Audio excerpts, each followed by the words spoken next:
देखिए पहला क्वेश्चन है, कौन सा विकल्प सुमिलित नहीं है बताइएगा। आज क्वेश्चन आज भी दमदार मिलेंगे, आंसर करते रहना। बुद्ध और जैन धर्म के केंद्रों से सादर प्रणाम, स्वागत है जी सूर्य प्रकाश जी।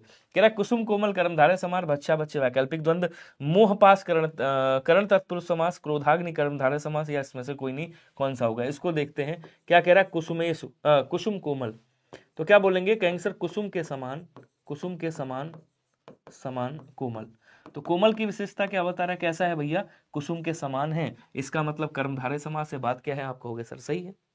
कह रहा भक्ष्य या अभक्ष्य, आप क्या बोलेंगे, आप कहेंगे सर भक्ष्य या अभक्ष्य, एक दूसरे के क्या है, विलोम शब्द हैं। तो जहां भी एक दूसरे के विलोम शब्द निकले वहां क्या होता है, वहां पे वैकल्पिक द्वंद्व होता है, और जब वैकल्पिक द्वंद्व होता है तो बीच में या निकलता है। ठीक है, इसको देखेंगे तो क्या होगा, इसको जब तोड़ेंगे निकलेगा अग्निरूपी क्रोध, क्या बोलेंगे, अग्निरूपी क्रोध। तो क्रोध की विशेषता क्या बता रहा है, किसके समान है, अग्नि के समान है, कर्मधारय समास है, आप कहोगे सर एकदम सही है। यहां कह रहा मोह पास, इसको जब देखेंगे तो क्या होगा, यहां से निकलेगा आपका मोह, मोह की पास, क्या हो जाएगा, बोलो सर मोह की पास होगा, मोह का पास नहीं, मोह की पास, मोह की पास हो जाएगा। तो यहाँ क्या है, आप कहोगे यहाँ पे करण तत्पुरुष नहीं आएगा, फिर क्या आएगा, यहाँ पे आपका संबंध तत्पुरुष आएगा, याद रखिएगा, करण तत्पुरुष ना करके संबंध तत्पुरुष आएगा। आंसर आपका ऑप्शन नंबर सी वाला राइट होगा, ध्यान रखिएगा। कई जगहों पे इसको बहुब्री समास मिलता है, बहुब्री समास मत करिएगा, करण तत्पुरुष वो आप संबंध तत्पुरुष करिएगा इसको। क्वेश्चन अगला कह रहा कि जिस विकारी शब्द से संज्ञा की व्याप्त मर्यादित होती है उसे क्या कहते हैं। अब संज्ञा की व्याप्ति कैसे मर्यादित होती है, आपने कहा इनका क्या नाम है भाई, इनका नाम है अनुराग। आपने कहा अनुराग कैसा है, तो अनुराग अच्छा लड़का है, अनुराग अच्छा है। तो ये क्या हो रही है, अनुराग अच्छा है, मतलब ये संज्ञा की व्याप्ति को मर्यादित कर रहा है। तो ये क्या है, आप कहोगे सर ये विशेषण है, ठीक है, और ये क्या है, आप कहोगे सर विशेष से है, संज्ञा है। तो ये क्या कर रहा है, संज्ञा की व्याप्ति को मर्यादित कर रहा है, अर्थात आप इसे क्या कह सकते हो, इसे आप विशेषण कह सकते हो। बी वाला आंसर आपका क्या हो जाएगा, राइट हो जाएगा। सभी लोग याद रखिएगा, एक बार बस आंसर करते रहना, आप कुछ मत करो, आंसर देते रहो, ना लाइक करो ना शेयर करो, कुछ मत करो, केवल आंसर करते रहो, दैट्स इट। क्वेश्चन कह रहा है कि जोड़कर लिखिए और बताइए, घाट घाट का पानी पीना, छक्के छुड़ाना, बाल बांका ना होना, पेट में चूहे कूदना। पेट में चूहा कूदना, बहुत तेज भूख लगी है, तो आंसर आपका ये आपका इसका ई का गा से मिलेगा। अच्छा जी, ई का गा देखो है कहीं पे, दो में है, इनमें नहीं है, ये कट गया। कह रहा बाल बांका ना होना, अब बाल बांका ना होना मतलब हानि ना होना, तो यहाँ क्या हो जाएगा, आप कहोगे सर ई का घा है कहीं पे, तो छोटी ई का घा कहाँ पे है, ई का सॉरी देखो ये भी कट गया, ये भी कट गया, ये भी कट गया, तो ई का घा यहाँ पे है, आंसर यही वाला होगा, आगे भी अभी पढ़ लेंगे। अच्छा, उसके बाद कह रहा छक्के छुड़ाना मतलब परास्त करना, और कह रहा घाट घाट का पानी पीना, अत्यंत अनुभवी होना। हो गया आंसर सी वाला, यही वाला आंसर होगा। क्लियर है सभी को। अगला क्वेश्चन देखो, रुक रहा है, अच्छा रिफ्रेश कर दो। निम्नलिखित शब्दों पर विचार करना है और बताना है कौन सा वाला सही होगा, शुद्ध शब्द आपको बताना है कौन सा इसमें आंसर सही होगा। ध्यान से करिएगा। आप देखो इसको करेंगे तो क्या निकलेगा, आप कहोगे सर तिलांजलि आएगा, क्या आएगा मेरे भाई, आप कहोगे तिलांजलि आएगा, ठीक है ना। उसके बाद इधर देखेंगे तो विभीषिका भी गलत लिखा हुआ है, विभीषिका कैसे लिखेंगे, आप कहोगे सर विभीषिका ऐसे लिखा जाता है, कल मैंने बताया भी था शायद लिख करके। हितैषी सही है, विस्मरण भी सही है, विस्मरण मतलब भूलना, हितैषी मतलब हित चाहने वाला। तो सी मतलब तीसरा और चौथा कहां पे लिखा हुआ है, आप कहोगे सर तीसरा चौथा यहाँ पे तीन वाले में, आंसर आपका सी वाला क्या हो जाएगा, राइट होगा। सर जी प्लेलिस्ट बनवा दीजिए, प्लेलिस्ट आई थिंक बनी है, नहीं बनी होगी तो मैं बनवा दूंगा, परेशान मत होइए। निम्नलिखित काव्य पंक्तियों में भ्रांतिमान अलंकार का उदाहरण कौन सा है, क्या सभी को दिख रहा है या नहीं दिख रहा है, एक बार बताइएगा। किसकी बात कर रहा है, भ्रांतिमान अलंकार की बात कर रहा है। ध्यान से पढ़िएगा और अच्छे से आंसर करिएगा, क्वेश्चन मजेदार है, इंपॉर्टेंट है, अच्छा है। आ जाओ समझाता हूं। कह रहा कहां सप्रेम एक एक पाही, राम लखन सखी होई की नाही। एक पढ़ लिया आपने, हाँ चलिए। उसके बाद कह रहा कि नारी बीच सारी है कि सारी बीच नारी है, नारी की ही सारी की ही नारी है कि नारी की ही सारी है, या काया है या शेष उसी की छाया है, क्षण भर उनकी कुछ नहीं समझ में आया है, पाए महावर दैन को नाइन बैठी आए, फिर जानी महावर एड़ी मीड़ती जाए। तो यहां कह रहा कहां सप्रेम एक एक पाही, राम लखन सख होई कि नहीं, राम को लखन बताया जा रहा, राम लखन सख होई कि नहीं। तो यहां क्या होगा, बोले सर कहां सप्रेम एक एक पाही, और राम लखन सखी होई कि नाही, और नारी विच सारी है कि सारी विच नारी है। यहां पे देखो कहां इस सप्रेम एक एक पाही, मतलब एक एक को देखकर कह रही कि इसमें राम कौन है लखन कौन है, समझ में नहीं आ रहा है। मतलब यहां पे राम और लखन में संदेह हो रहा है। क्या हो रहा है मेरे भाई? संदेह हो रहा है। ठीक है, उसके बाद क्या कह रहा है देखिएगा, यहां संदेह हो रहा है। उसके बाद कह रहा है नारी बीच सारी है कि सारी बीच नारी है, समझ नहीं आ रहा है यार, नारी के बीच में सारी है या सारी के बीच में नारी है, क्या है? तो यहां भी कवि को क्या हो रहा है? संदेह हो रहा है। कह रहा है या काया है या शेष उसी की छाया है, काया है या छाया है, समझ नहीं आ रहा है क्या है। ठीक है, तो ये भी क्या हो जाएगा? संदेह अलंकार होगा। ये क्या है? ये आपके संदेह अलंकार है। उसके बाद क्या कह रहा है देखिएगा, कह रहा एक और सुना होगा आपने, 14वीं का चांद हो या आफ्ताब हो, जो भी हो तुम खुदा की कसम लाजवाब। गाना सुना है नहीं सुना है? तो 14वीं का चांद हो या आफ्ताब हो, पता नहीं क्या हो तुम, लेकिन जो भी हो लाजवाब। रूपक नहीं है वहां पे, क्योंकि कह रहा कहा इस सप्रेम एक एक पाही, कि प्रेम से कह रहा है एक एक करके, राम लखन सखी हुई कि नहीं, राम लखन में अलगाव नहीं हो पा रहा है, कभी कंफ्यूज है कि राम कौन है लखन कौन। तो यहां क्या हो जाएगा? संदेह अलंकार है। उसके बाद कह रहा है कि पाए महावर दैन को नाइन बैठी है, कि जो आपने गांव में देखा होगा वो पैरों में रंग लगाते हैं, शादी ब्याह में देखा होगा, तो वही कह रहा कि पाए महावर देन को नाइन, नाउ ठाकुर की नाइन होती है, बैठी आए फिर जान महावर एड़ी मीड़त जाए, कि फिर जान महावर एड़ी मीड़त जाए, मतलब कि फिर जान महावर, सब लोग महावर जान की एड़ी अपनी साफ करने की, भैया एड़ी लगवा ले, वो रंग लगवा ले। तो यहाँ पे क्या है? यहाँ पे भ्रांतिमान अलंकार। यहाँ पे क्या है? यहाँ पे भ्रांतिमान अलंकार है। मतलब जैसे ही नाइन बैठी उन्हें लगा कि भैया ये जो है महावर लगाने आई है, तो डी वाला आंसर राइट होगा। अगला कह रहा आप मियाँ जी मांगते द्वार खड़े दरवेश, ये वैसे ही है, नाक का मोती अधर की कांति पे, वही वाला है ये। और आपने और सुना होगा, हंस बिंदु चुग रही हंस, ओस बिंदु चुग रही हंसनी, मोती उनकर जान के, उनको जान करके। तो वहां भी क्या हो जाएगा? वहां भी आपका भ्रांतिमान अलंकार होगा। आप मियाँ जी मांगते द्वार खड़े दरवेश, की आप मियाँ जी मांगते अपने आप खुद भिखारी हो, और द्वार कौन खड़ा है? अच्छा काजी कह रहे हैं, काजी नहीं आएगा यहाँ पे, द्वार खड़े दरवेश, द्वार खड़े दरवेश। इसका मतलब क्या हुआ कि ऐसे कह सकते हैं कि जो भिखारी है ना, भिखारी के दरवाजे पर नहीं, गरीब के दरवाजे पर भिखारियों की भीड़, गरीब के दरवाजे पर भिखारियों की भीड़, भिखारियों की भीड़, ऐसे कह सकते हैं, या ऐसे कह सकते हैं भिखारी के घर पर मांगने वाले की भीड़। ये क्या हो गया यार? ये अपने आप कैसे गायब हो गया? ये तो सब लफड़ा हो गया मामला। इतना अच्छा लिखा लगा है, सब गायब हो गया यार अपने आप। ठीक है, ये तो बड़ा, इतना अच्छा लिखा था मैंने, सब गायब हो गया। आंसर डी वाला होगा, ध्यान रखिएगा यार। ये तो कैसे हो गया पता ही नहीं चला, अब इसको यूज नहीं किया करूंगा। चलो, तो आंसर क्या होगा यहाँ पे? आपको क्या डी वाला हो जाएगा, बता चुका हूं इसके बारे में। यहाँ पे आपका कौन सा होगा? ये वाला हो जाएगा। क्या होगा? आपको क्या सर? संबंध हो जाएगा, यहाँ पे संबंध वाला होगा, ये भी बता चुका हूँ। ठीक है, उसके बाद कह रहा है कि यहाँ पे यहाँ विशेषण हो जाएगा, बताया था मैंने। और ये वाला भी बताया था। आंसर कौन सा होगा? आपको क्या सर? ये वाला सी वाला होगा, सी वाला ही था ना, हाँ देख लीजिएगा। घाट घाट का पानी पीना, अत्यंत अनुभवी होना, ये इससे हो जाएगा, ये इससे और ये इससे। ठीक है, ऐसे कर लेंगे। उसके बाद कह रहा तिलांजलि, ये वाला भी बता दिया था। यहाँ पे क्या होगा? ये वाला आंसर राइट होगा। उसके बाद कह रहा कि ये वाला भी बता दिया था, ये वाला डी वाला आंसर राइट होगा। इसमें बताया था संदेह अलंकार। यार पता नहीं कैसे गड़बड़ हो गया, मेहनत करवा दिया इसने दोबारा से। चलिए, उसके बाद क्या कह रहा देखिएगा। उसके बाद कह रहा कि आप मियाँ जी, ये तो हो गया। यहाँ दरवेश आ जाएगा, दरवेश, इसके बारे में भी मैंने आपको बता दिया है, अब रिपीट नहीं करूंगा। चलिए, अगला क्वेश्चन कह रहा कि निम्न उदाहरण को उनके संधि रूप से सुमेलित करना है और बताना है आंसर कौन सा होगा। जल्दी जल्दी बताएंगे। Ravi Giri ji, sir ji love you sir, ऐसे ही क्वेश्चन दीजिए और क्लास कभी बंद ना करिए पेपर तक। लो जी, 2 दिन क्लास बंद करने की घोषणा करने जा रहा था मैं। ठीक है, अब देखो कह रहा खगेश, इसको तोड़ोगे क्या निकलेगा? आप कहोगे सर खग निकलेगा, और उसके बाद क्या निकलेगा? ईस निकलेगा। ठीक है, उसके बाद इसको तोड़ोगे क्या निकलेगा? आप कहोगे सर सह निकलेगा, उसके बाद उदर निकलेगा। उसके बाद कह रहा है यहां से जब तोड़ोगे क्या निकलेगा? आप कहोगे सर प्रा निकलेगा, उसके बाद ईक्षा निकलेगा। तो ये क्या बनेगा? ईक्षक निकलेगा, या प्रेक्षक बनेगा, प्रा प्लस ईक्षक। तो ये जो है आपके, ये मैंने कर दिए। अब ये कौन सी है, तो आप यहाँ आ निकाल रहे हो, यहाँ ई निकल रहा है, यहाँ आ निकल रहा है, ऊ निकल रहा है, मतलब ए बनेगा, ऊ बनेगा, यहाँ पे क्या हो जाएगा, गुण संधि।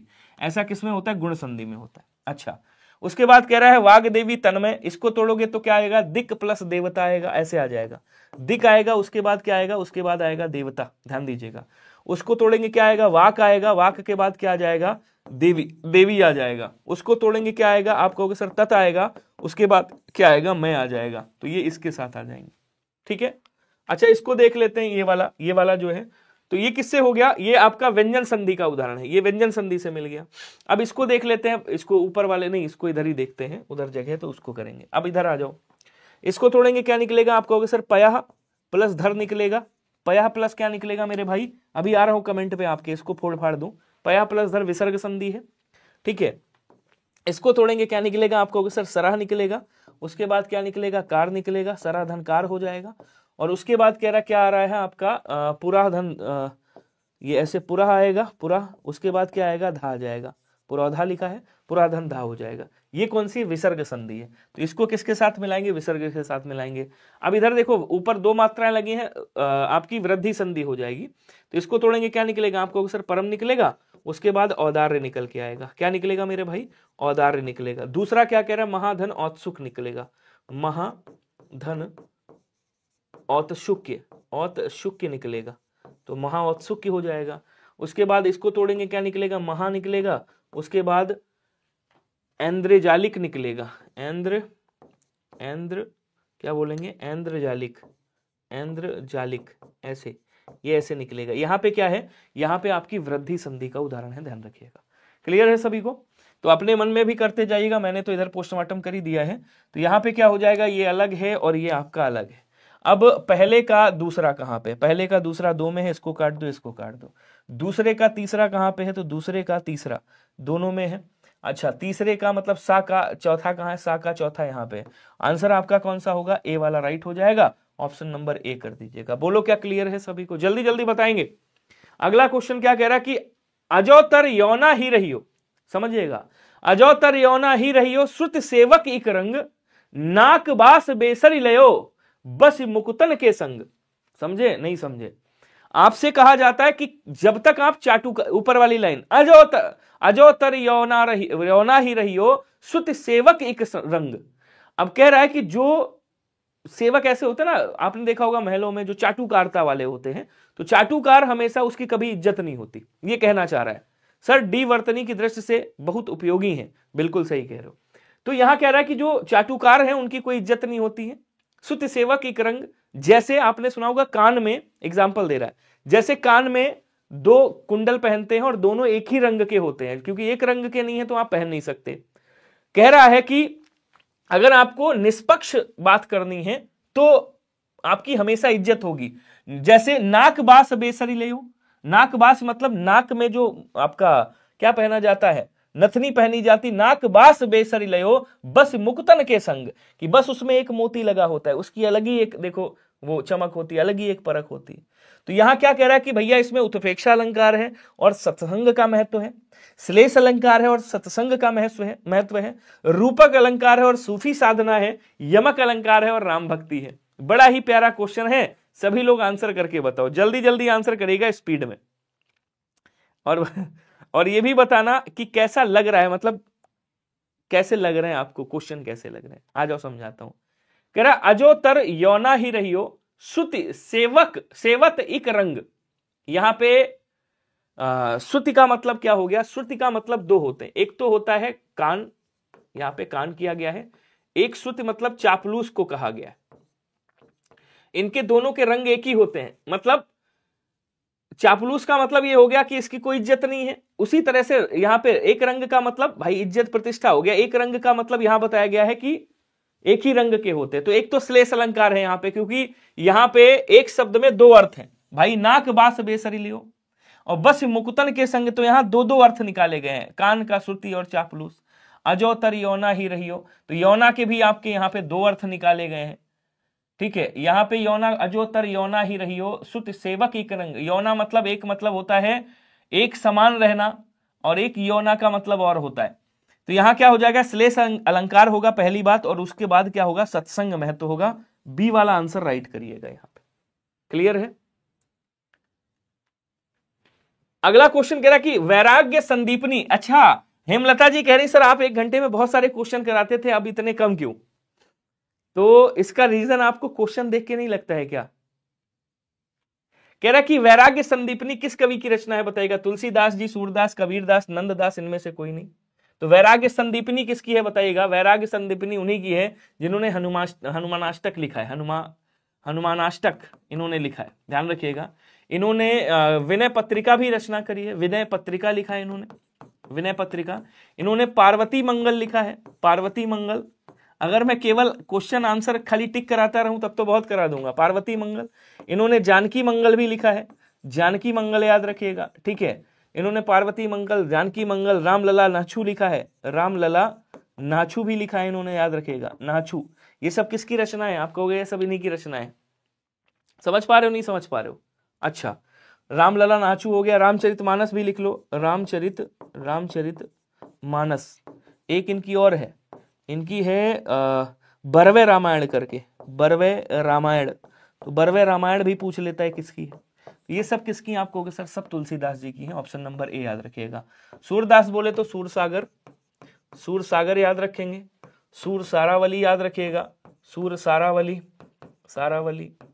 इनकी एक रचना है जिसका नाम है नल दमयंती, नल दमयंती याद रखिएगा, नल दमयंती। एक इनकी रचना है ब्यालो, आपको याद रखना है। क्या बोलेंगे? ब्यालो याद रखना। अब इतना एक्सप्लेन करूंगा तो कैसे क्वेश्चन ज्यादा करा पाऊंगा। अच्छा, क्वेश्चन मंगलयान से लाए हो, हैं वहीं के। अच्छा, उसके बाद कह रहा नंददास जी। तो नंददास की रचना है जैसे रास पंचाध्यायी, भंवर गीत इनकी रचना है। क्या बोलेंगे? इनकी एक रचना का नाम है रास पंचाध्यायी, पंचाध्यायी। इनकी एक रचना है जिसका नाम है भंवर गीत, भंवर गीत याद रखिएगा। उसके बाद क्या बोलेंगे? अनेकार्थी, एक रूप मंजरी है इनकी, एक रूप मंजरी है, याद रखिएगा, रूप मंजरी इन्होंने लिखा है। एक अनेकार्थी मंजरी लिखा है, अनेकार्थ मंजरी, अनेकार्थ मंजरी करके है, अनेकार्थ मंजरी। ये भी आप याद रखिएगा सभी लोग, कोई भी उठा के पूछ लेगा तो पता होना चाहिए। आंसर आपका ए वाला राइट है। अगला क्वेश्चन कह रहा निम्नलिखित विकल्पों में अनेकार्थक शब्द की दृष्टि से एक विकल्प के अनुपयुक्त, जो एक विकल्प अनुपयुक्त है उसको बताइएगा। जल्दी जल्दी आंसर करेंगे। खग है, खग का मतलब पक्षी, बाण और सूर्य होता है। चक्र का मतलब पहिया, सोना, सेना का चक्रव्यूह और घेरा होता है। चपल का मतलब चंचल, पारा और जीव होता है। चपला का मतलब लक्ष्मी, बिजली और मध्य होता है। आपसे पूछ रहा है कौन सा इसमें सही होगा, बताइएगा। जल्दी जल्दी कमेंट करेंगे। अब देखिए, जब क्वेश्चन का अगर आप लेवल ले रहे हो कि विनय भैया ऐसा क्वेश्चन का लेवल लाओ एकदम हालत खराब हो जाए, मतलब हालत क्या खराब हो जाए भाई, जैसा वो लेकर के, मतलब आपका जैसा पूछ रहा है एग्जामिनर, अगर वैसा क्वेश्चन चाहते हो जूनियर असिस्टेंट के लिए तो फिर बढ़िया से पढ़ते रहो मेरे हिसाब से। तो खग का पर्यायवाची पक्षी भी होता है, बाण भी होता है, सूर्य भी होता है। चक्र का पहिया, सेना, सेना का व्यूह और घेरा भी होता है। चक्र मतलब जिसको चाक भी बोलते हैं, चक्कर भी बोलते हैं। चपल, यहां देखो, चपला का मतलब लक्ष्मी जी, बिजली और मध्य को भी कहते हैं। मध्य बोले तो जो मदिरा होती है, शराब होती है। लेकिन यहां चपल का मतलब चंचल तो होता है लेकिन पारा नहीं होता है मेरे भाई। क्या नहीं होता है? चंचल का मतलब पारा नहीं होता, जीभ को भी आप कह सकते हो। तो यहां पे जो आंसर बनेगा वो सी वाला राइट बन जाएगा, ध्यान रखिएगा। तो चपल का मतलब भाई चतुर भी होता है। चपल का मतलब क्या होता है? चतुर होता है। चपल का मतलब उद्दंड भी आप कह सकते हो, उद्दंड कह सकते हो। और चपल का मतलब चंचल भी हो गया। अगला कह रहा वर्णोच्चारण स्थल की दृष्टि से बेमेल को छांटिए। कंठ नासिका, कंठ तालु, दंतोष्ठ और दंत नासिका। आप कहोगे वर्णमाला खूब पढ़े हो आप लोग, मुझे पता है आपने वर्णमाला खूब पढ़ी है। अब इसमें बताओ कौन सा सही होगा, जल्दी जल्दी। अगर आपने जूनियर असिस्टेंट का पेपर देखा है ना, तो आपको ये क्वेश्चन की भूख होनी चाहिए कि भैया क्वेश्चन ऐसे ही मिलने चाहिए।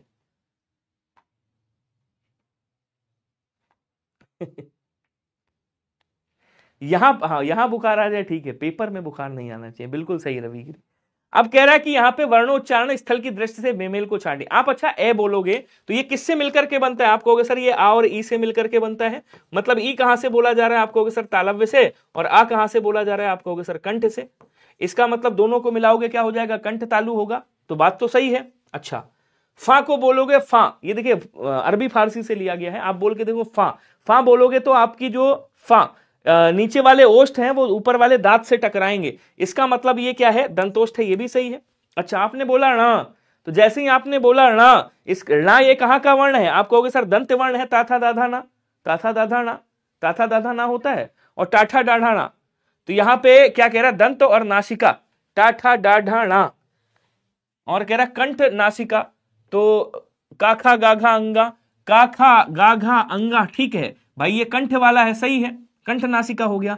लेकिन ये जो है ये मूर्धन्य नासिका आप कह सकते हो, क्या बोलोगे, आप कहोगे इसको मूर्धन्य नासिका, अगर मूर्धन्य नासिका कहोगे तो बात सही हो जाएगी, ठीक है। तो ये वाला क्या हो गया, है वही, बस इसकी लैंग्वेज चेंज कर दी गई है भाई, दांत से बोला जा रहा है और नासिका मतलब पंचमाक्षर है, तो नासिका वाला हो गया, इतने तो कंफ्यूज किया है।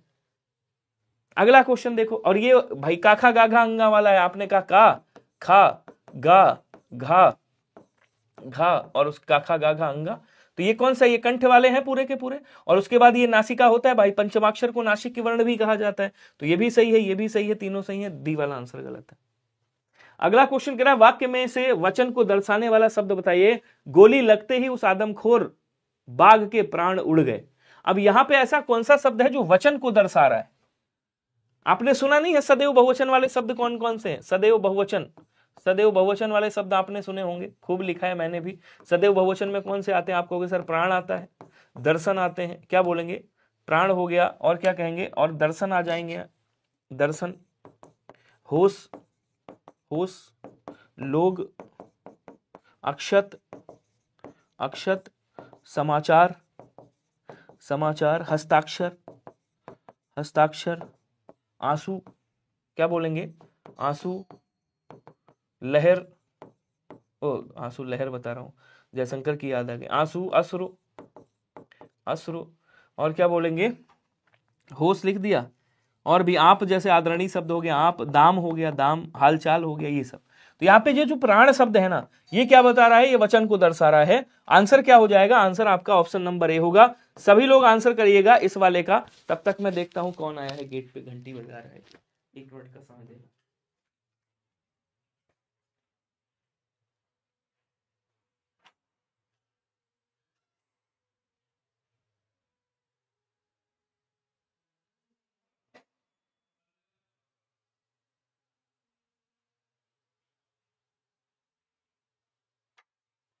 चलो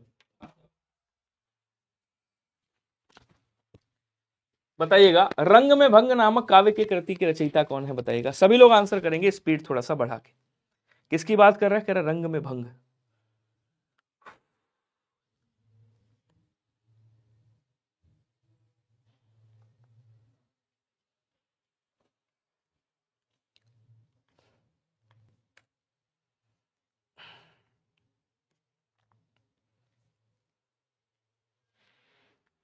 चलो आ जाओ, क्या कह रहा है, रंग में भंग नामक रचना किसकी, आपने सुना होगा जयद्रथ वध का नाम सुना है क्या, जयद्रथ वध, जयद्रथ वध किसकी रचना है, बताएंगे, जयद्रथ, जयद्रथ वध किसकी रचना है, आप बताइएगा मुझे। साकेत किसकी रचना है, साकेत। आप बताइएगा मुझे पंचवटी किसकी रचना है, पंचवटी। आप बताइएगा मुझे सैरंध्री किसकी रचना है, कमेंट करेंगे सभी लोग।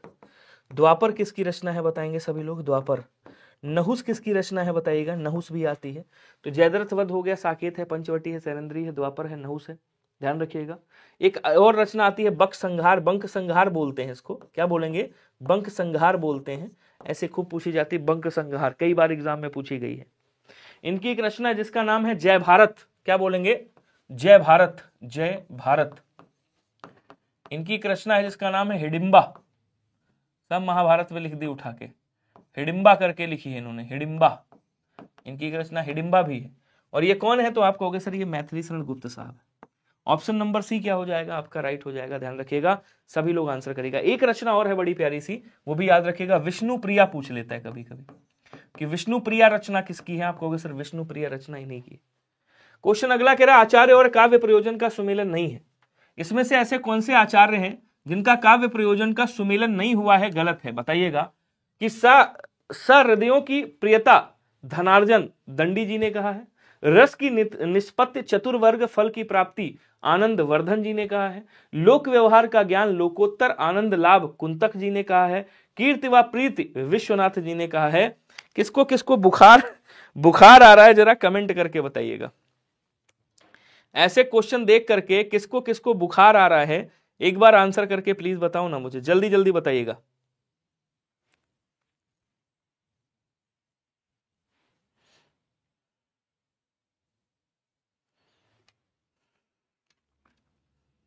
अब देखो यहां कह रहा है सारथियों की प्रियता और धनार्जन, ये किसने माना है? आचार्य दंडी जी ने। रस की निष्पत्ति और चतुर्वर्ग फल की प्राप्ति किसने माना है? आप कहोगे सर आनंद वर्धन जी ने माना है, याद रखिएगा। ठीक है, किससे? चतुर्वर्ग फल की प्राप्ति। लोक व्यवहार का ज्ञान और लोकोत्तर आनंद लाभ आचार्य कुंतक जी ने माना है।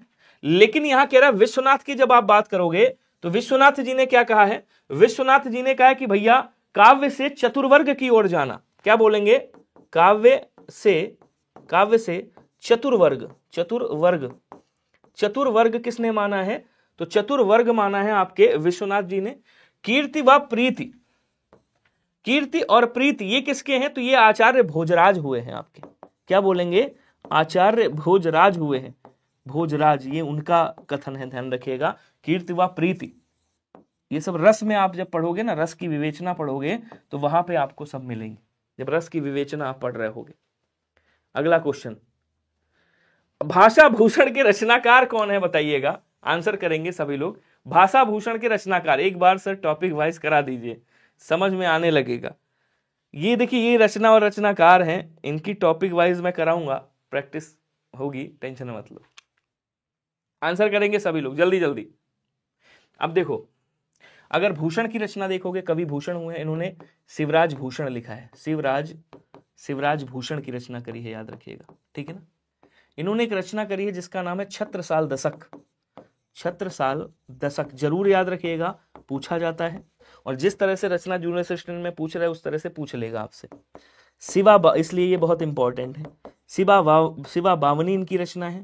इनकी एक रचना का नाम है जिसका नाम है दूषणो उल्लास। क्या बोलेंगे? इनकी रचना है जिसका नाम है दूषणो उल्लास। इनकी एक रचना है जिसका नाम है हजारा उल्लास करके, है ना। हजारा उल्लास से नहीं, हजारा उल्लास नहीं, भूषण हजारा करके, भूषण हजारा। इनकी एक रचना है जिसका नाम है भूषण उल्लास। क्या बोलेंगे? भूषण उल्लास करके है, भूषण उल्लास ऐसे आती है। ये सब भूषण जी की है, लेकिन भाषा भूषण जो है वो इनकी नहीं है। अब यहीं पे गड़बड़ हो गया, देखो बहुत बढ़िया, सबका सी आया तो है। भाषा भूषण किसका है? ये जसवंत सिंह का है। आंसर आपका क्या होगा? आंसर आपका सी वाला हो जाएगा, याद रखिएगा सभी। क्लियर है सभी को? तो सी आंसर आपका राइट होगा। अगला क्वेश्चन कह रहा घोड़ों का घर कितनी दूर, मुहावरे का अर्थ क्या होगा बताएंगे। थोड़ा सा स्पीड बढ़ा लो अपनी। घोड़ों का घर कितनी दूर, मुहावरे का अर्थ बताओ, जल्दी जल्दी बताएंगे। जो इच्छा करता है वही प्राप्त करता है। तेजी से काम करने से वह जल्दी निपट जाता है। स्वभाव से चंचल व्यक्ति जल्दी सफलता प्राप्त करता है। कर्मठ व्यक्ति के लिए सफलता सरल होती है। कह रहा घोड़ों का घर कितना दूर, जो मेहनती होते हैं, जो कर्मठ होते हैं, उनके लिए सफलता सरल होती है। डी आंसर राइट होगा। अगला क्वेश्चन कह रहा सबके आंसर आने चाहिए, कई लोग आंसर नहीं देते, इसमें बैठे बैठे लाइब्रेरी में या तो घर पे सोया करते हैं। और कसम से मैं बता रहा हूं, अगर आपके कमेंट नहीं चले ना उंगलियां, तो नींद आने लगेगी। ऐसे क्वेश्चन आपको मिलेंगे। एंजल जी का डी आया है। चंद्रगुप्त किसका प्रसिद्ध नाटक है बताइएगा। तो आपने सुना होगा चंद्रगुप्त, स्कंदगुप्त, कई बार बताया है मैंने। चंद्रगुप्त हो गया, स्कंदगुप्त हो गया, और एक रचना आती है जन्मेजय का नाग यज्ञ हो गया। जन्मेजय का नाग यज्ञ सुना होगा आपने। एक रचना आती है इनकी, बोलते कामायनी, अब तो जान जाओगे। कामायनी इनकी अंतिम महाकाव्य है। इनकी एक रचना है जिसका नाम है ग्राम, इनकी पहली कहानी। इनकी रचना है जिसका नाम है आंसू। इनकी रचना है जिसका नाम है झरना। इनकी रचना है जिसका नाम है क्या बोले सर? कंकाल बोलेंगे। इनकी रचना है जिसका नाम है तितली। इनकी रचना है जिसका नाम है ध्रुव स्वामिनी। क्या कहेंगे? ध्रुव स्वामिनी रचना है, ध्यान रखिएगा, ध्रुव स्वामिनी इनकी रचना है। अरे तो यहां क्या बोलेंगे? ये इनकी रचना है। आंसर कौन सा हो जाएगा? जयशंकर प्रसाद जी हो जाएंगे। बी वाला आंसर सभी लोग याद रखिएगा, जितने लोग भी। एक बार आंसर करिएगा, क्लियर है या नहीं है। वेरी गुड, बहुत बढ़िया। अगला क्वेश्चन कह रहा दो शब्द वाक्यांशों अथवा वाक्यों को परस्पर मिलाने वाले अव्यय क्या कहलाते हैं। अब ये आसान क्वेश्चन आ गया, आसानी से कर सकते हो इनको। अब संबंध बोधक अव्यय की ट्रिक मैंने आपको बताई थी कि जब कभी भी संज्ञा और सर्वनाम के बीच में, देखिए संज्ञा या सर्वनाम के बाद अव्यय आए और उसके बाद फिर, अरे यार, उसके बाद फिर क्या आ जाए, बोले सर उसके बाद फिर यहां पे संज्ञा या सर्वनाम में से कोई एक शब्द आ जाए। ऐसी कंडीशन में आप क्या करोगे, ये अव्यय संबंध बोधक अव्यय होगा। कुल मिला के आप कह सकते हो संज्ञा संज्ञा को जोड़ता है, सर्वनाम सर्वनाम को जोड़ता है, संज्ञा से सर्वनाम को जोड़ता है।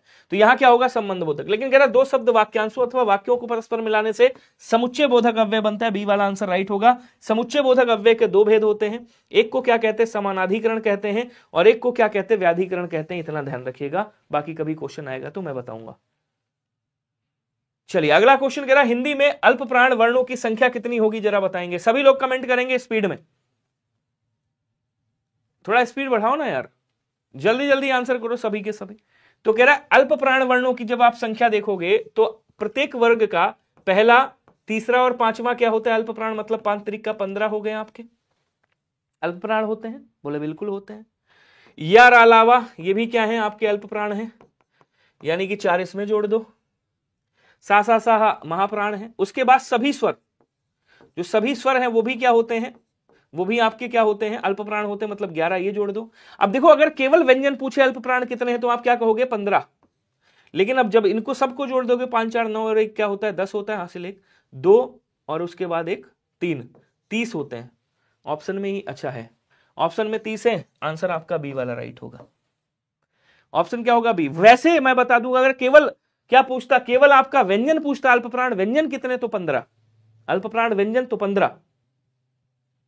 अच्छा 31 जो आपने बताए हैं वो कैसे बताएं उसको समझ लो। अब देखो एक होता है डा और एक होता है अढ़ा, ठीक है। जैसे आपने कहा डा ढा, तो ऐसे कहते हैं ना, टा हो गया ठा हो गया, देखिए ऐसे टा है ठा है डा है ढा है, उसके बाद अणा है। अब इसी को जब आप इनको हटा दो, इधर एक ये ऐसे बिंदी लगा देते हो, जब इनको हटा दोगे तो यहां क्या पहला दूसरा तीसरा और चौथा बन जाएगा। तो थोड़ी देर के लिए हम इसको हटाते हैं और इसको भी हटाते हैं। तो ये कौन सा है, ये आपका अल्प प्राण है और ये क्या है महाप्राण। अगर आपसे कहे कि यार अगर हम ड़ा को जोड़ते हैं, अगर हम ड़ा को जोड़ेंगे तो 31 होंगे, माना कि नवीन सर अच्छा पढ़ाते हैं, बहुत अच्छे बड़े टीचर हैं, लेकिन अगर उन्होंने बता दिया कि 30 होते हैं तो अगर आयोग आपका मान जाता तो आप 30 करिएगा। लेकिन मैं जो बता रहा हूं थोड़ा इस पे भी फोकस कर लेना, 30 आ जाए 30, 31 आए 31 कर देना, जो आपका मन है वो करिएगा। मुझ पे विश्वास है तो मेरा, उन पे विश्वास है तो उनका, किताब पे विश्वास है, एनसीईआरटी पे विश्वास है तो उसका करिएगा। तो एनसीईआरटी ये कहती है मेरे भाई कि अगर कभी भी अगर आपसे पूछे केवल व्यंजन तो आप 15 करोगे, अगर आपसे पूछे वर्ण तो आप कितने करोगे 30 करोगे। अगर स्टेटमेंट देता है कि ये विकसित व्यंजन अर्थात उत्क्षिप्त व्यंजन को मिला दें तो कितने होंगे, तब 31 होंगे। इस बात को याद रखिएगा। बाकी मैंने पूरा प्रोसेस बता दिया, बाकी आपकी मर्जी है, जिसका आपको मानना है मानिएगा, सारी चीजें बता दी। अब तैरने की इच्छा को क्या कहते हैं, तितीर्षा चिकीर्षा जिज्ञासा बुभुक्षा। बुभुक्षा बोलते हैं सर खाने की इच्छा को। खाने की इच्छा क्या कहलाती है भैया, खाने की इच्छा बुभुक्षा कहलाती है। और जानने की इच्छा क्या कहलाती है, आपको सर जानने की इच्छा जिज्ञासा कहलाती है। जानने की इच्छा जिज्ञासा कहलाती है। कार्य करने की इच्छा क्या कहलाती है, कार्य करने की इच्छा, कार्य करने की इच्छा जो है वो चिकीर्षा कहलाती है, ठीक है। और तैरने की इच्छा को क्या कहा जाता है, तितीर्षा कहते हैं। ऑप्शन नंबर ए आपका राइट हो जाएगा, ध्यान रखिएगा। अगला क्वेश्चन कह रहा किस विकल्प के सभी शब्द तत्सम शब्द हैं, आपको बताना है। पीत है, पूर्ण है, पास है, पुण्य है, अर्ध है, आज है, पनाह है, पाद है, अवसर है, आलस है, ईक है, ईट है, जृंभिका है, तेवर है, दस है और दाम है।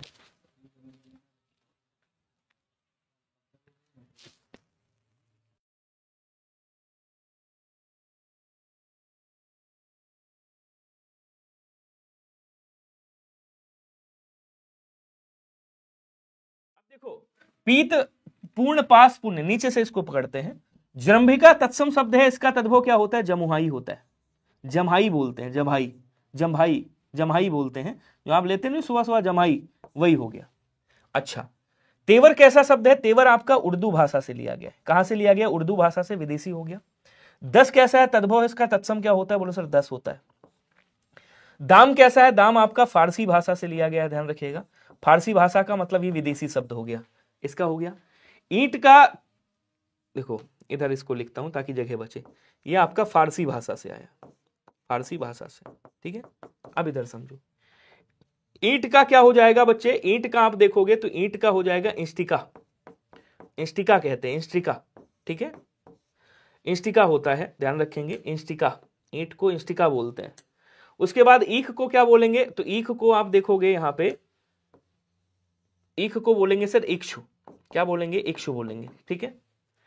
पन्हा को पर्णनहा कहा जाता है, पन्हा को क्या बोलेंगे, कहेंगे सर पन्हा, पाद को पहले लिख देता हूं, पाद को पांव बोलते हैं, पांव, ठीक है, और अगर पद होता तो पैर हो जाता। अच्छा जी, पन्हा को क्या कहा जाता है बच्चे, कहेंगे सर पन्हा को पर्णनहा कहा जाता है, क्या बोलेंगे, सॉरी पन्हा नहीं, परिणाह बोलते हैं, परिणाह, पन्हा को क्या बोलेंगे, परिणाह, परिणाह, परिणाह। अब ऐसे क्वेश्चन मिलेंगे आपको एग्जाम में। उसके बाद कह रहा पुण्य का क्या होता है, तो पुण्य का, अब देखो इधर ऊपर लिखता हूं, पुण्य का पौन हो जाएगा तद्भव, और ये क्या है, तत्सम है। पास का क्या होता है, फांस होता है, फांस, ये क्या है, तत्सम है, ठीक है। अब इधर आ जाओ, अब सर आपका तत्सम है, बचा कौन सा, आलस। आलस का तत्सम क्या होता है, बोलो सर आलस्य होता है, क्या कहेंगे, आलस्य होता है। आप देख रहे होंगे यहाँ पे ये क्या है, तद्भव है, और ये भी तद्भव है, ये भी तद्भव है, ठीक है। उसके बाद कह रहा अर्ध, देखो तत्सम है, अर्ध का क्या हो जाएगा, अर्ध का आपका तद्भव आधा होगा, ठीक है। आज जो है वो तद्भव शब्द है, और इसका तत्सम क्या होगा, इसका तत्सम आपका आज का अद्य हो जाएगा, ये आपका तत्सम है, याद रखिएगा, ठीक है। तत्सम को मैं गोल कर देता हूं, ये तत्सम है आपका, उसके बाद यहाँ पे ये तत्सम है आपका, ये तत्सम है आपका, ये तत्सम है आपका, और ये तत्सम है आपका, ये देखो तद्भव है, ठीक है। अब इधर आ जाओ, पीत का क्या होता है बच्चे, पीत का आपका पीला हो जाएगा तद्भव, ठीक है, और पूर्ण का क्या हो जाएगा, पूरा हो जाएगा, ध्यान रखिएगा। तो आंसर आपका ऑप्शन नंबर ए वाला राइट होगा। थोड़ी लंबी क्लास ले लूंगा, टेंशन मत लेना, क्वेश्चन सारे कराऊंगा, ठीक है। समझ गए नहीं समझे, अगला क्वेश्चन देखो, तो आंसर आपका कौन सा हो गया बच्चे, आंसर आपका ऑप्शन नंबर ए वाला राइट हो गया। अगला कह रहा है कि 9 दिन चले 2.5 कोस, मुहावरे का अर्थ क्या होगा बताएगा। सर आपको इतना कैसे सब याद हो जाता है, कई साल हो गए हैं पढ़ाते हुए, एक ही चीज पढ़ा रहा हूं, तब भी याद नहीं होगा। आ जाओ, 9 दिन चले 2.5 कोस। अब 9 दिन चले 2.5 कोस, काम में मन नहीं लगना, ज्यादा समय में कम काम करना, ज्यादा समय में थोड़ी दूर ही जाना, चलने में कमजोरी महसूस करना, नहीं, ज्यादा समय में कम काम करना, तो काम करने की अत्यंत धीमी गति आप कह सकते हो, बी आंसर राइट होगा। कह रहा इनमें से कौन सा शब्द हिंदी संस्कृत उपसर्ग से निर्मित शब्द है, मतलब हिंदी या संस्कृत से होना चाहिए। इसको जब तोड़ोगे क्या निकलेगा, आप कहोगे सर बे निकलेगा, उसके बाद इज्जत निकलेगा, ठीक है, बेइज्जत हो गया। उसके बाद इसको तोड़ोगे तो क्या निकलेगा, आप कहोगे सर बिल निकलेगा, उसके बाद कुल निकलेगा, बिल्कुल हो गया। इसको तोड़ेंगे क्या निकलेगा, आप कहोगे ना निकलेगा, उसके बाद दान निकलेगा, नादान बनेगा। इसको तोड़ेंगे क्या निकलेगा, अप निकलेगा, उसके बाद वाद निकलेगा, वाद मतलब वार्तालाप, अप उपसर्ग है यहाँ पे, आंसर आपका बी वाला राइट होगा। ये आपका संस्कृत का उपसर्ग है, बाकी ये हो गया, ये हो गया और ये हो गया, ये आपके अरबी फारसी से लिए गए। क्वेश्चन अगला है कि निम्नलिखित में से कौन सा मिश्र वाक्य है, जरा बताइएगा। अब मिश्र वाक्य की पहचान आपको अगर करना है तो मैं इधर थोड़ा सा फिर से बताता हूं, समझिएगा। रचना के आधार पर 3 प्रकार के वाक्य होते हैं। रचना के आधार पर वाक्य के भेद होते हैं 3, इनको भूलिएगा नहीं, पता चले उसके चक्कर में, रचनाओं के चक्कर में इन सबको भूल जाओ, तो व्याकरण नहीं भूलना है, क्योंकि पास तो यही कराएगा। अब रचनाएं मान लो इस वाले में 10 आ गई थी, जरूरी थोड़ी हमेशा 10 आए। जो अभी लेटेस्ट में आपका जूनियर असिस्टेंट हुआ था उसमें 10 रचनाएं आ गई थी, जरूरी नहीं है कि हर बार जूनियर असिस्टेंट में 10 रचनाएं। इसके पिछले वाला देखोगे तो वो अलग था, इसका मैं पूरा सॉल्व कराऊंगा एक बार फिर से। तो यहाँ पे 3 होते हैं। पहला कौन सा होता है, पहला सरल वाक्य। सरल वाक्य के बारे में ध्यान रखिएगा, सरल वाक्य में बीच में कोई भी योजक शब्द नहीं लगा होता है, एक उद्देश्य एक विधेय होता है, सरल वाक्य होता है, और किंतु परंतु अथवा तथा कुछ भी नहीं लगा होता, एक ही उपवाक्य होता है। दूसरा आपका कौन सा आता है, दूसरा आता है आपका संयुक्त वाक्य, याद रखिएगा कौन सा आता है, संयुक्त वाक्य आता है। ध्यान से पढ़िएगा एंजल जी, क्या बोलेंगे, कहेंगे सर यहाँ पे आपका क्या हो जाएगा, संयुक्त वाक्य में 2 उपवाक्यों के बीच में या तो आपका और लगा होगा, या तो 2 उपवाक्यों के बीच में, 2 संज्ञाओं के बीच में नहीं, या तो इसलिए लगा होगा, या तो लेकिन लगा होगा, लेकिन आ जाएगा, किंतु आ जाएगा, परंतु आ जाएगा, लेकिन किंतु परंतु आ जाएगा, तथा भी आ सकता है, एवं भी आ सकता है, ऐसे शब्द आपको मिलेंगे। उसके बाद जो आपका आता है तीसरा, वो कौन सा आता है बच्चे, तीसरा आता है आपका मिश्र वाक्य। तीसरा कौन सा आता है, बोलो सर तीसरा मिश्र वाक्य आता है। अब धीरे धीरे मैं आ रहा हूं यूपी पे एकदम पूरी तरह से फोकस्ड होके, टेंशन मत लो। छोटी की आ जाए कहीं पे, क्यों की आ जाए कहीं पे, ठीक है ना, क्यों की आ जाए, अतः आ जाए, अतः आ जाए अगर, या फिर ऐसे शब्द बन जाए, जो करोगे सो भरोगे, जो सो, जैसा वैसा, जैसा करोगे वैसा फल मिलेगा, तो जैसा वैसा आ जाए, जब तब आ जाए, यहां वहां आ जाए, ऐसे शब्द अगर आपको मिलते हैं तो वो क्या होंगे, वो आपके हमेशा मिश्र वाक्य होंगे। अब कह रहा है कि भैया चोर को देखकर सिपाही पकड़ने दौड़ा, किसको देख रहा है, चोर को देख रहा है, कोई और योजक है और किंतु परंतु है नहीं है, मतलब ये सरल वाक्य।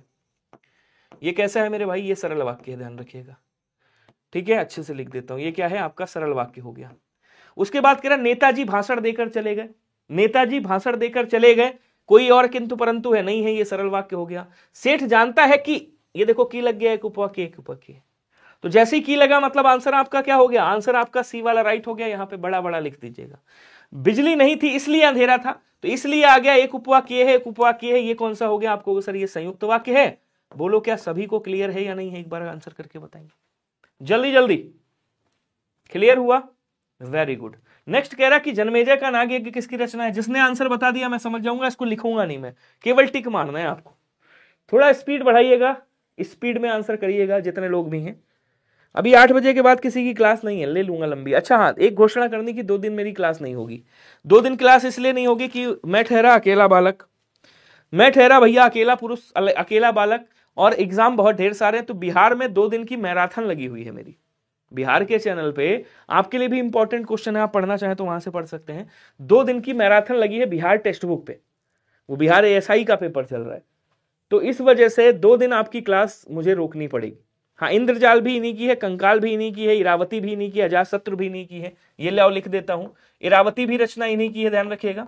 इंद्रजाल भी इन्हीं की रचना है, इंद्रजाल भी इन्हीं की रचना, इरावती भी है। ध्रुव स्वामिनी मैंने लिख ही दिया है। अजातशत्रु आप लिख सकते हो यहाँ पे, तो अजातशत्रु भी इन्हीं की रचना है, अजातशत्रु भी इन्हीं की रचना है, ध्यान रखिएगा।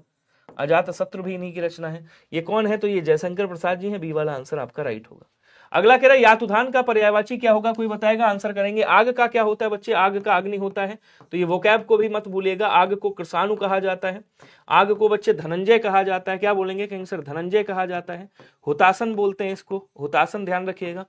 और क्या बोलेंगे कहेंगे सर, इसको वैश्वानर कहा जाता है, वैश्वानर याद रखेंगे। इसको रोहितासो भी कहते हैं आप, क्या बोलेंगे, इसको रोहितासो भी कहेंगे।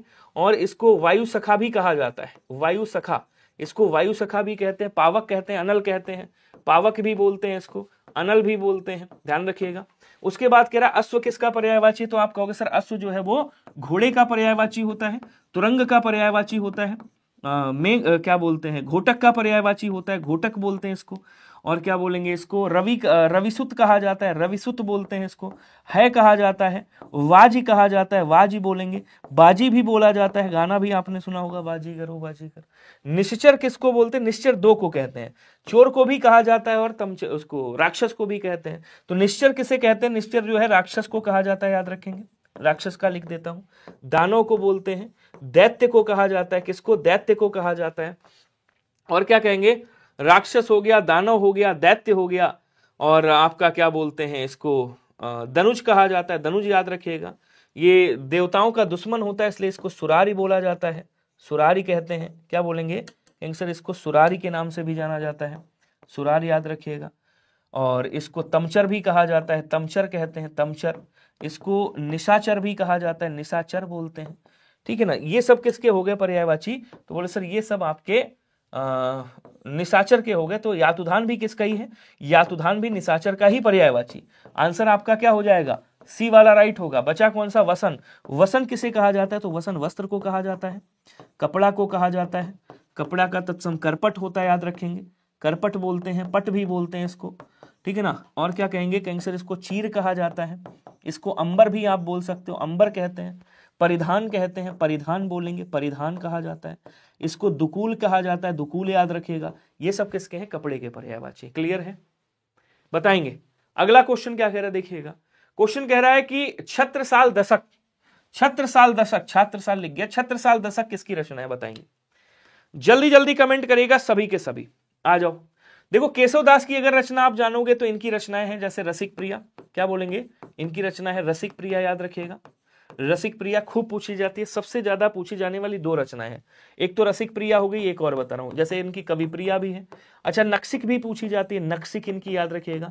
उसके बाद इनकी आध्यात्मिक, जो आध्यात्मिक ग्रंथ है जिसको हम विज्ञान गीता के नाम से जानते हैं, तो ऐसे पूछा जाता है आध्यात्मिक ग्रंथ कौन सा है, तो आप क्या कहोगे, आध्यात्मिक ग्रंथ इनका विज्ञान गीता है, ऐसे याद रखिएगा। ये कई बार एग्जाम में पूछा गया, ठीक है।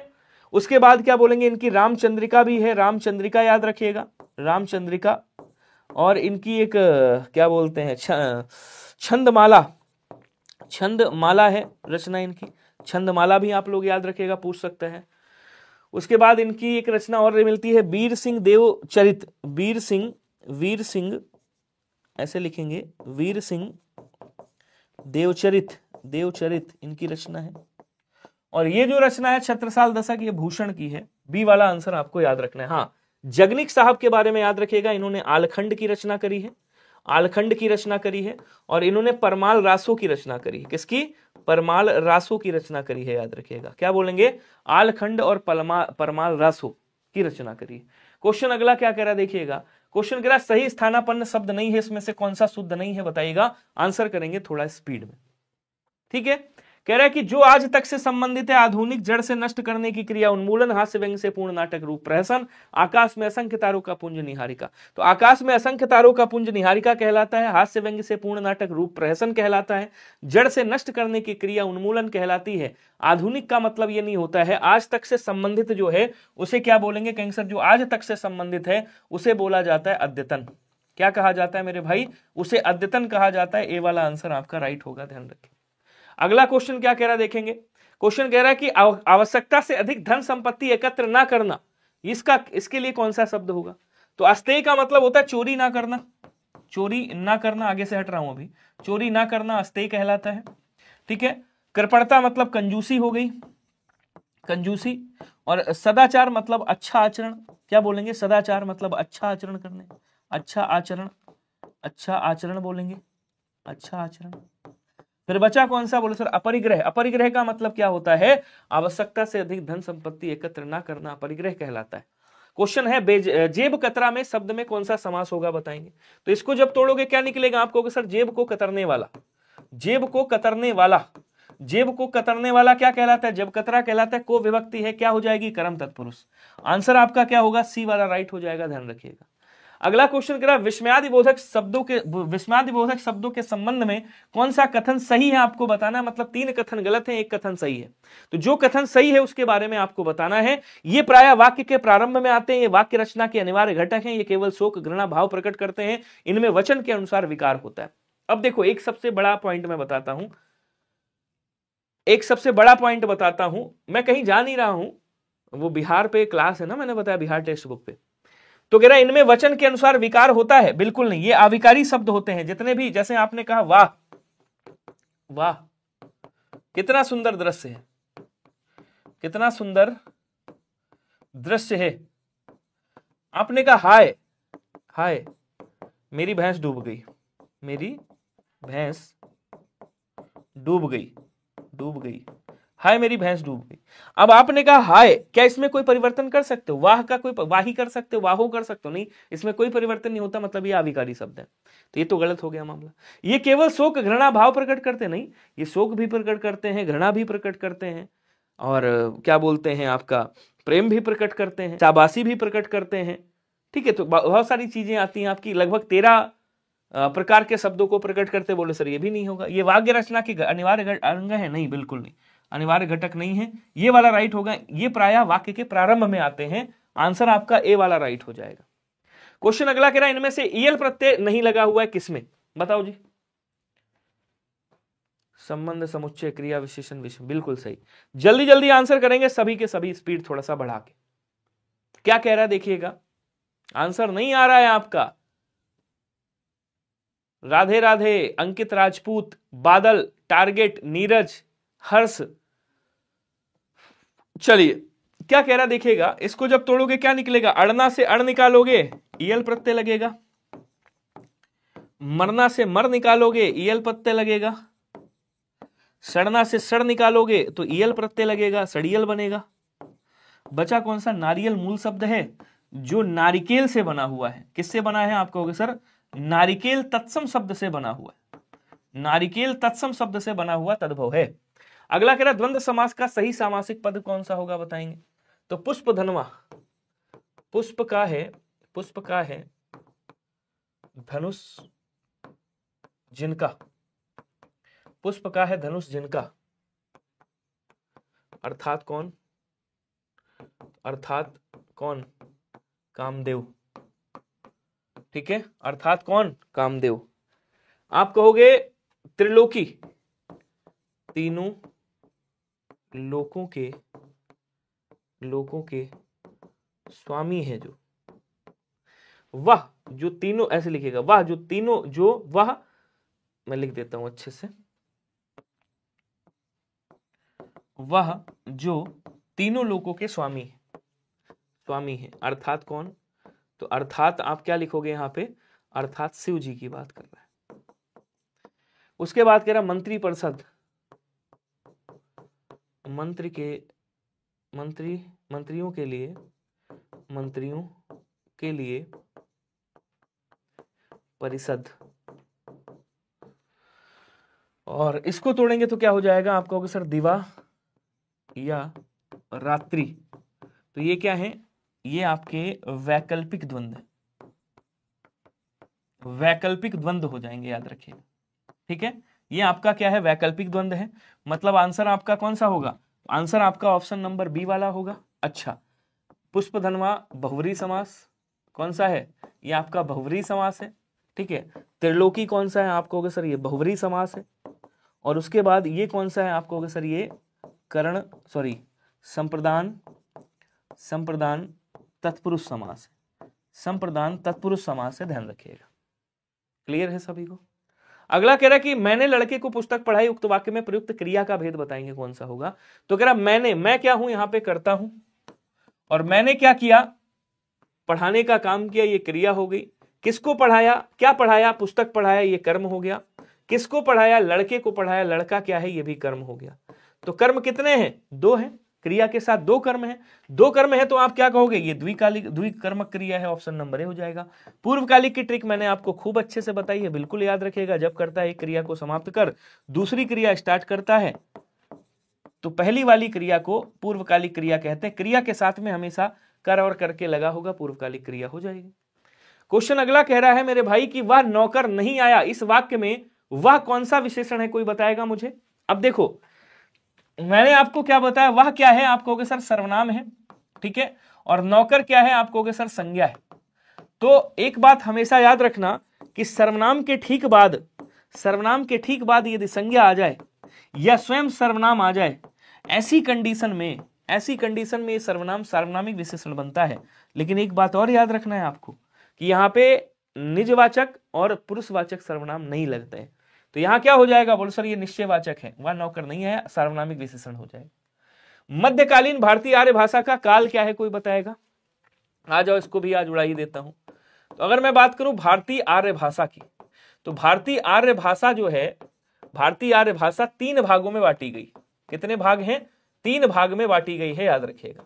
ठीक है, पहला भाग कौन सा आता है? पहला भाग आता है प्राचीन भारतीय आर्य भाषा। दूसरा भाग कौन सा आता है? मध्यकालीन भारतीय आर्य भाषा, मध्यकालीन भारतीय आर्य भाषा। और चौथा कौन सा तीसरा कौन सा आता है? आप कहोगे सर तीसरा आता है आधुनिक भारतीय आर्य भाषा। आधुनिक भारतीय आर्य भाषा। जब आप इनका कार्य का मतलब समय देखते हो तो ये समय आता है आपका लगभग 1500 ईसा पूर्व से लेकर के 1500 ईसा पूर्व से लेकर के और लगभग आपका रहता है इधर मान लो 500 ईसा पूर्व तक, 500 ईसा पूर्व तक। ठीक है, उसके बाद आता है मध्यकालीन भारतीय आर्य भाषा, मतलब आप मान के चलो 500 ईसा पूर्व से लेकर के और 1000 ईस्वी तक, 1000 ईस्वी तक क्या रहता है? ये रहता है। आधुनिक भारतीय आर्य भाषा देखोगे तो 1000 ईस्वी से लेकर के 1000 ईस्वी से लेकर के और आपका अब तक ये आपकी आधुनिक भारतीय आर्य भाषा है। तो प्राचीन भारतीय आर्य भाषा में कौन? केवल आपकी प्राचीन भारतीय आर्य भाषा में आपकी केवल और केवल 2 हैं, वैदिक संस्कृत और लौकिक संस्कृत आती है। मैं लिख देता हूं, आप कहिए तो मैं लिख देता हूं कौन कौन सी आती है। यहां पे देखिए, ध्यान दीजिएगा, ये भी थोड़ा समझ लीजिएगा क्योंकि क्वेश्चन यहां से भी बनता है। इसमें केवल आती है आपकी वैदिक संस्कृत, और कौन सी आती है? और आप कहोगे सर लौकिक संस्कृत, लौकिक संस्कृत आती है, ध्यान रखिएगा। ठीक है, इसमें कौन सी आती है? इसमें आपकी पाली भाषा आती है, इसमें आपकी प्राकृत भाषा आती है, इसमें आपकी अपभ्रंश भी आ जाती है, अपभ्रंश भी इसमें मध्यकालीन में आती है। उसके बाद इसमें हिंदी वगैरह आती है, आपकी आधुनिक भारतीय आर्य भाषा। बात समझ पाए? नहीं समझ पाए? आंसर क्या होगा मेरे दोस्त? तो आप कहोगे सर जो आंसर यहां बनेगा वो क्या बन जाएगा? सी वाला आंसर बन जाएगा। 500 ईसा पूर्व से लेकर के 1000 ईस्वी तक आपका कौन सा रहता है? 1000 ईस्वी तक आपका मध्यकालीन भारतीय आर्य भाषा रहती है, ध्यान रखिए। क्वेश्चन अगला है, भोजपुरी बोली की उत्पत्ति किससे हुई है? कोई बताएगा? अब देखो, अगर आप देखोगे स्वरसैनी अपभ्रंश से, इधर ले चलता हूं आपको टहलाने। स्वरसैनी अपभ्रंश से कौन कौन सी निकली हैं? तो स्वरसैनी अपभ्रंश से अगर आप देखोगे तो सबसे पहले तो आपकी निकली है पश्चिमी हिंदी। पश्चिमी हिंदी आती है। उसके बाद आपकी निकली है राजस्थानी हिंदी, राजस्थानी हिंदी। और राजस्थानी हिंदी के बाद कौन सी आती है? आप कहोगे सर गुजराती भी यहीं से निकलती है, ध्यान रखिएगा। क्लियर है? अच्छा, मागधी देखोगे तो मागधी से कौन सी आती है? मागधी से आपकी सबसे पहले तो बिहारी निकलती है, बिहारी के बाद आपकी कौन सी? आप कहोगे सर उड़िया, उड़िया निकलती है। उड़िया के बाद आपकी बांग्ला निकलती है, बांग्ला। और बांग्ला के बाद आपकी कौन सी निकलेगी? आप कहोगे सर असमिया निकलती है। ठीक है। अर्धमागधी देखोगे तो अर्धमागधी से आपकी एक आती है जिसको हम क्या बोलते हैं? जिसको हम बोलते हैं पूर्वी हिंदी। क्या बोलेंगे? इसको हम कहते हैं पूर्वी हिंदी, ध्यान रखिएगा। ठीक है। ब्राचट आप देखोगे तो ब्राचट से कौन सी निकलती है? आप कहोगे सर ब्राचट से आपकी सिंधी भाषा निकलती है। अब भोजपुरी कहां से आती है ये मैटर करता है। तो आपने यहां देखा बिहारी हिंदी एक आती है, अर्धमागधी में आपकी बिहारी हिंदी आती है। तो बिहारी हिंदी को जब आप तोड़ोगे तो यहां से क्या निकलेगा? यहां से आपकी मैथिली निकलेगी, बिहारी हिंदी में घुसोगे, और आपकी क्या निकलेगी? मगही निकलेगी। और मगही के बाद आपकी क्या निकलेगी? भोजपुरी निकलेगी। मगही के बाद आपकी भोजपुरी निकलेगी। तो मैथिली और मगही ये क्या है? ये आपकी पूर्वी क्या बोलते हैं? पूर्वी बिहार की हैं। और ये जो भी पश्चिमी, ये है आपका ये पश्चिमी बिहार की, और यूपी में सबसे ज्यादा बोली जाती। तो भोजपुरी कहां से आई है? आप कहोगे सर मागधी अपभ्रंश से आई है। बी वाला आंसर आपका राइट होगा। पूरा पोस्टमार्टम आपके सामने मैंने कर दिया है। क्लियर है सभी को? अगला क्वेश्चन कह रहा ब्रज भाषा का विकास किससे मिलता है? ब्रज भाषा का विकास किससे मिलता है? तो मागधी का तो बता दिया था। पैसाची से आपकी लहंदा और पंजाबी निकलती है। क्या बोलेंगे? लहंदा निकलती है और आपकी पंजाबी निकलती है, याद रखेंगे। ठीक है, ये अपभ्रंश लिखे हुए हैं। अर्धमागधी से आपकी कौन सी निकलती है? आप कहोगे सर पूर्वी हिंदी निकलती है, पूर्वी हिंदी। और पूर्वी हिंदी की जब अंदर हम घुसते हैं तो इसकी बोलियों में जब जाओगे तो यहां से निकलती है अवधी, यहां से निकलती है बघेली, और यहां से निकली है आपकी छत्तीसगढ़ी, छत्तीसगढ़ी। इनको याद रखिएगा। ठीक है। उसके बाद सौरसैनी में आओगे तो हमने क्या कहा था? देखो इधर समझाता हूं आपको, इसको भी फोड़ ही देता हूं, इधर अभी समय है अपने पास। सौरसैनी में आओगे तो सबसे पहले क्या निकलेगी? सबसे पहले निकलेगी आपकी पश्चिमी हिंदी, पश्चिमी हिंदी निकलती है। ठीक है। उसके बाद आपकी क्या निकलेगी? दूसरी आपकी राजस्थानी निकलेगी, राजस्थानी।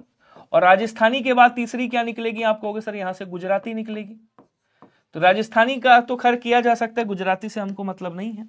अब पश्चिमी हिंदी से आपकी क्या निकलेगी? बोली निकाल रहा हूं यहां से। तो पश्चिमी हिंदी से आप बोली देखोगे तो यहां से सबसे पहले निकलेगी आपकी क्या बोलते हैं? खड़ी बोली। क्या निकलती है मेरे भाई? खड़ी बोली निकलती, खड़ी बोली, जिसको आप कौरवी के नाम से जानते हो। किस नाम से जानते हो? कौरवी के नाम से। समझ में आ रहा है? उसके बाद दूसरी कौन सी निकलती है? दूसरी आपकी निकलती है हरियाणवी, हरियाणवी। हरियाणवी को किस नाम से जानते हो आप? बांगरू के नाम से जानते हो, बांगरू बोलेंगे।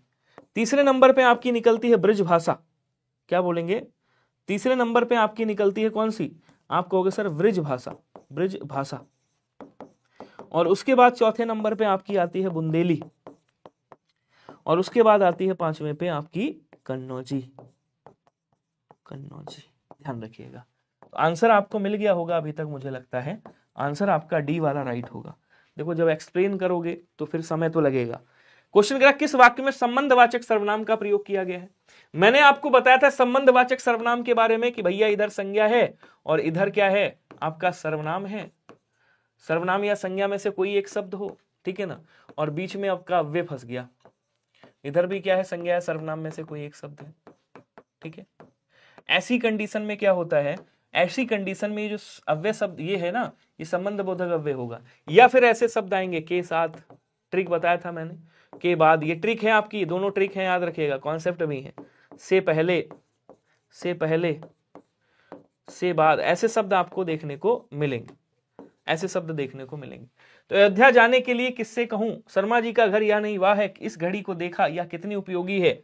अच्छा, संबंधवाचक सर्वनाम कह रहा, मैं अव्यय की बात कर रहा हूं। ओफो, मैं अव्यय लिख रहा हूं और पूछ रहा है सर्वनाम। ये तो बड़ा हलवा क्वेश्चन है भाई।